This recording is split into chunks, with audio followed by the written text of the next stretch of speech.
Hi, welcome to వేమి రుచి. ఈరోజు మనం కాకరకాయ వేపుడు చేసుకుందాం. ముందుగా కాకరకాయని కొంచెం మజ్జిగ, నీళ్లు, ఉప్పు, పసుపు వేసి ఉడికించేసి ఆ నీళ్ళని వడగట్టేసి కాకరకాయని పక్కన పెట్టుకోవాలి. ఒక కడాయి పెట్టి ఆయిల్ వేడెక్కిన తర్వాత పక్కకు ఉంచుకున్న కాకరకాయని ఫ్రై చేసుకోవాలి. ఆ కాకరకాయ అదే ఆయిల్లోనే మా అక్క పోపుకు వేసుకున్నారు. ఆ కాకరకాయ బాగా వేగిన తర్వాత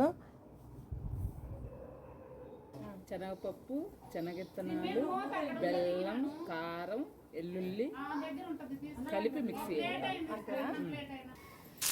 ఆ మిక్సీకి వేసుకున్న ఇలా చూడండి, ఇలా పౌడర్ చేసుకోవాలి. ఇలా వేసుకున్న దాన్ని ఆ కాకరకాయ బాగా ఫ్రై అయిన దాంట్లో ఈ పౌడర్ని వేసుకోవాలి. మొత్తం వేసుకొని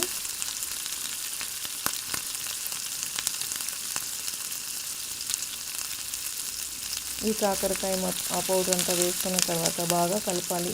కొంచెం ఉప్పు వేసి బాగా అన్నిటినీ ఇలా మిక్స్ చేసి ఒక 5 నిమిషాల పాటు బాగా ఫ్రై చేయాలి. చూడండి, ఇలా అవుతుంది. ఇది వేడివేడి అన్నంలోకి చాలా రుచిగా ఉంటుంది.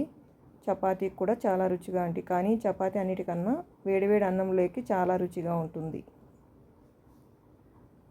మీరు కూడా ఒకసారి ట్రై చేసి చూడండి. Like, subscribe my channel.